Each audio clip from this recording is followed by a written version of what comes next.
Hello, this is your weekly space news roundup for the 4th of April 2021, read by me, Philip Day of giant-leap.space.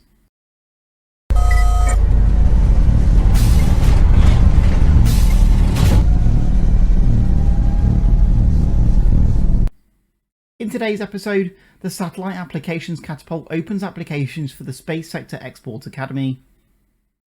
ESA selects a UK vehicle for their second Scout mission in the form of the SSTL HydroGNSS satellite. Astronaut and Parastronaut recruitment finally opens for the European Space Agency. I'll take you through some of the specifics. Glasgow-based ACC Clyde Space secured a customer for their new space data service.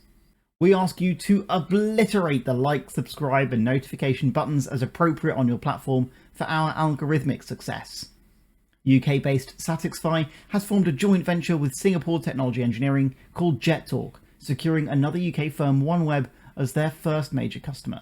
There's more on this breathtaking news to follow. Giant-leap.space will turn 1 year old later this summer and is produced entirely by volunteers like me who are fitting the process around full-time careers.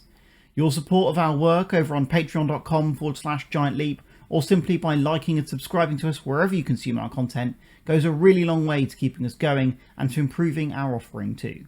The algorithms at the heart of this platform also really notice your engagement and help us to grow our audience when you do.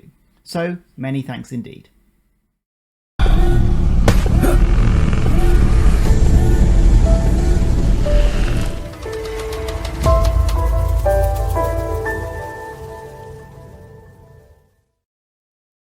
It's time to give a huge shout out to Jeff Burrows and Adele Gamarano, who are our existing Patreon supporters, and also to Robin Poyser, who got in touch this week with a photo in his brand new Giant-Leap Astronaut polo shirt.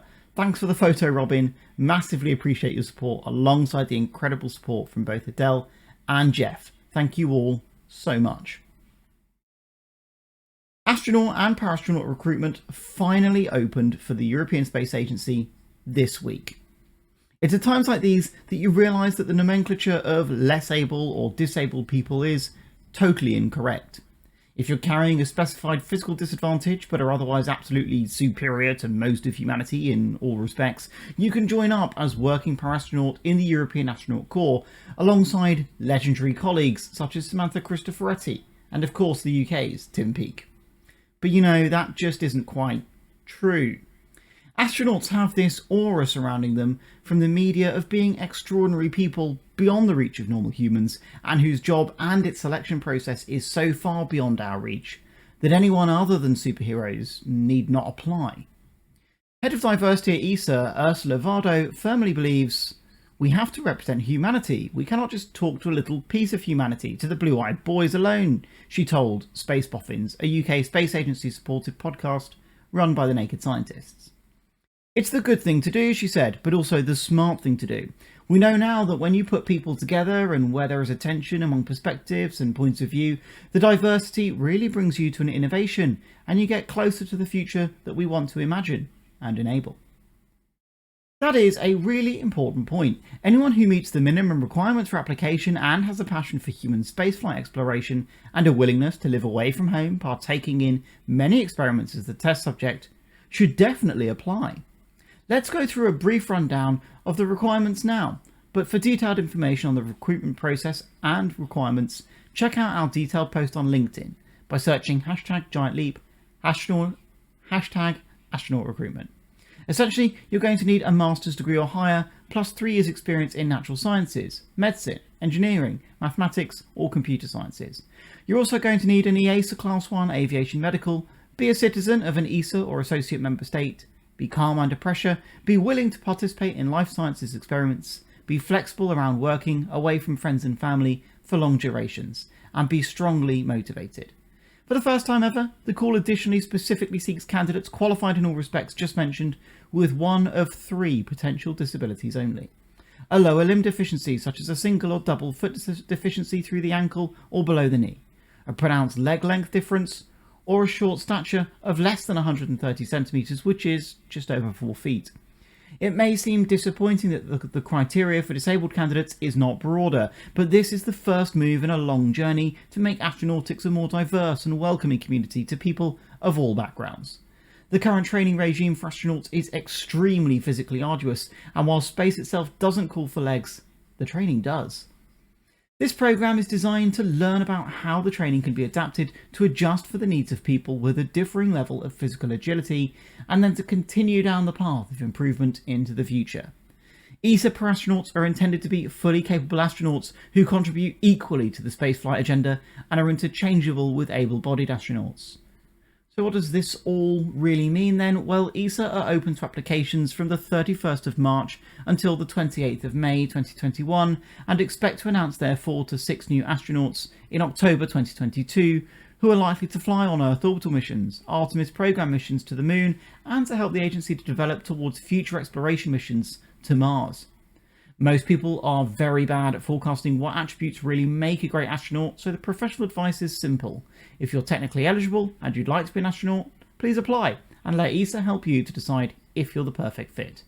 It's surprising how many people deselect themselves through a lack of confidence when they really would be wonderful candidates for a diverse and inspiring astronaut corps. Harwell Space Campus-based Satellite Applications Catapult opened applications for the Space Sector Export Academy.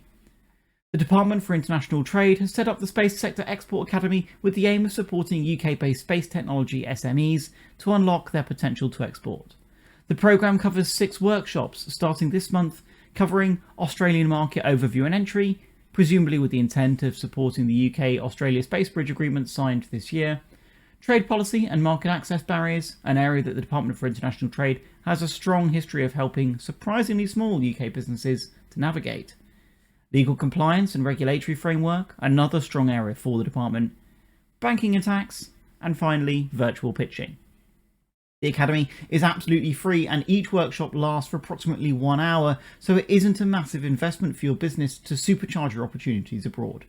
Applications close on the 8th of April, so head over to LinkedIn, searching for #GiantLeap and #exportingisgreat to find out more and to apply directly to the programme, or check out the link in the description. The European Space Agency has selected a UK vehicle built by SSTL for their second Scout mission in the form of the HydroGNSS satellite.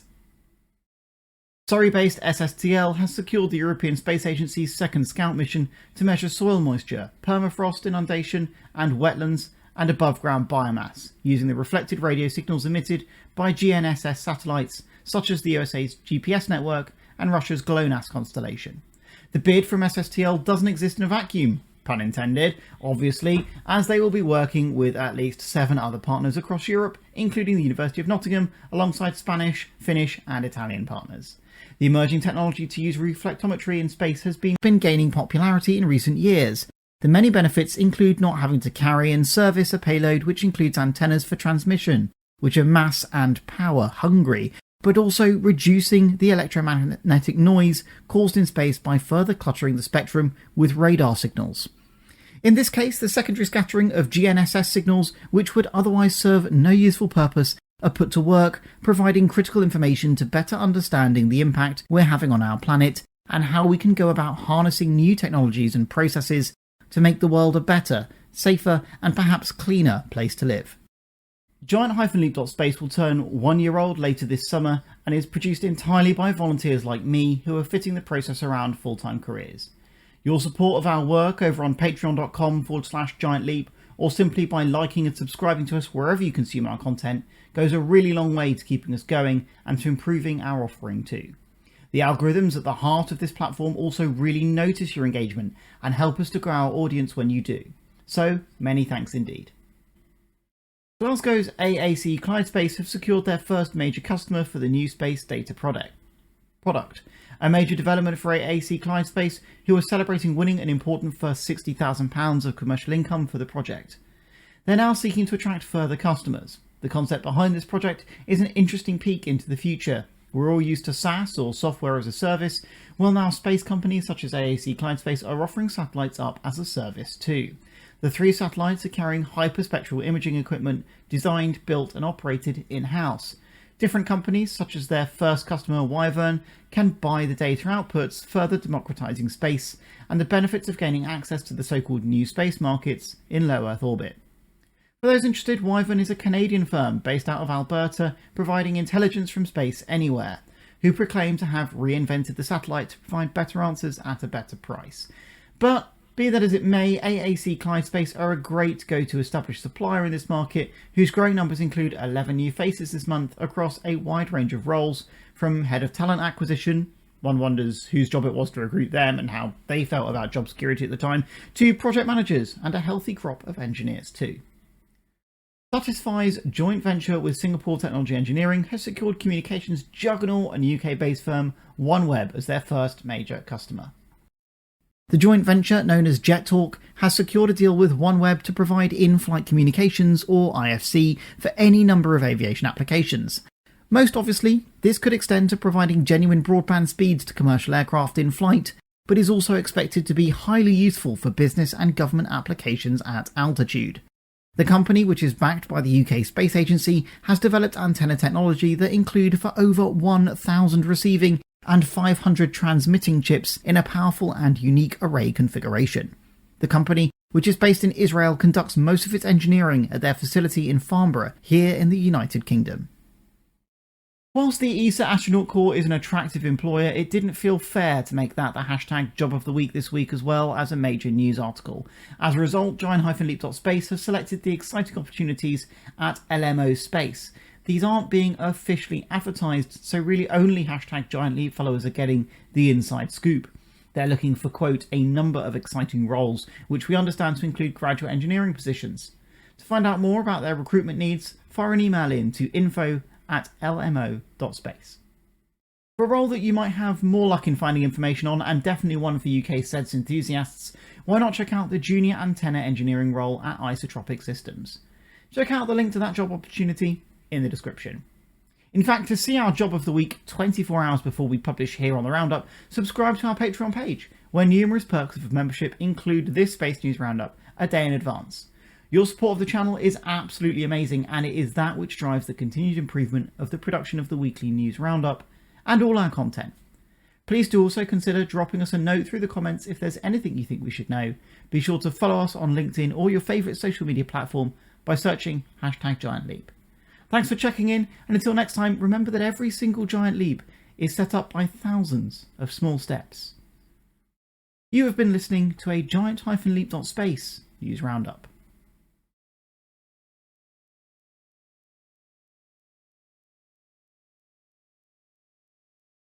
To see our Job of the Week 24 hours before we publish here on the Roundup, subscribe to our Patreon page, where numerous perks of membership include the Space News Roundup a day in advance. Your support of the channel is absolutely amazing, and it is that which drives the continued improvement on the production of the weekly news roundup and all of our content. Please do also consider dropping us a note through the comments if there's anything you think we should know. Be sure to follow us on LinkedIn or your favourite social media platform by searching hashtag Giant Leap. And if you listened on Apple Podcasts or anywhere else where you can rate us, please do consider giving us a giant 5-star rating. It would be so appreciated, and of course, it's free. Thanks for checking in, and until next time, remember that every giant leap is set up by thousands of small steps. You have been listening to a giant-leap.space news roundup.